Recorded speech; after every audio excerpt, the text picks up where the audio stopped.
حمزہ یہاں پر علیزی کو اپنی محبت کا یقین دلاتے ہوئے اسے وعدے کرتا ہے اور علیزی سے کہنے لگتا ہے کہ علیزی اچھا چھوڑو ساری باتیں، ایک گڈ نیوز۔ تو علیزی پوچھنے لگتی ہے، حمزہ علیزی کے پوچھنے پر اسے بتاتے ہیں کہ ڈیڈ ہماری ریسیپشن کے لیے مان چکے ہیں۔ دوسری جانب ناظرین، جیسے کہ آپ دیکھ رہے ہیں کہ سکندر کے والد صاحب سکندر کو کال کر کے کہنے لگتے ہیں کہ سکندر تم کم سے کم فی یونٹ مارجن رکھ کے اس ٹینڈر کو بھرو، کیونکہ سکندر تم اچھے سے جانتے ہو کہ میں ہرگز نہیں چاہتا کہ کسی صورت بھی یہ ٹینڈر ہمارے ہاتھ سے جائے، تو اس کے لیے ہمیں خود ہی سکندر کچھ نہ کچھ کرنا ہوگا۔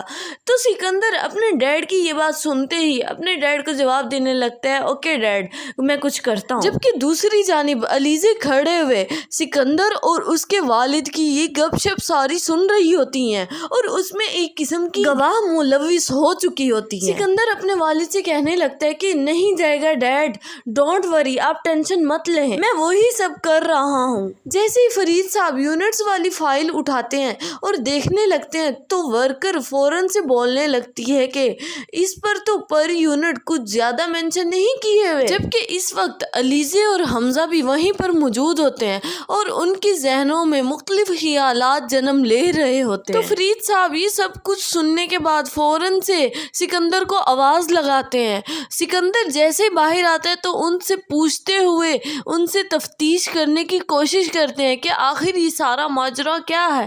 جیسے ہی سکندر اپنی وضاحت بیان کرنے لگتے ہیں تو فرید صاحب اسے کہتے ہیں کہ بس اب رہنے دو، میں سب سمجھتا ہوں، زیادہ کچھ بولنے کی ضرورت نہیں ہے اب تمہیں، اب یہیں پر خاموش ہو جانا چاہیے تمہیں سکندر، تم نے تو اپنی ساری حدیں پار کر دی۔ سو ویئرز، اب آپ کی کیا رائے ہے کہ فرید صاحب اب سکندر پر کسی بھی قسم کا بھروسہ کرنے پر آمادہ ہوں گے؟ اپنی قیمتی رائے سے آگاہ کرنا مت بھولیے گا نیچے کامنٹ سیکشن میں۔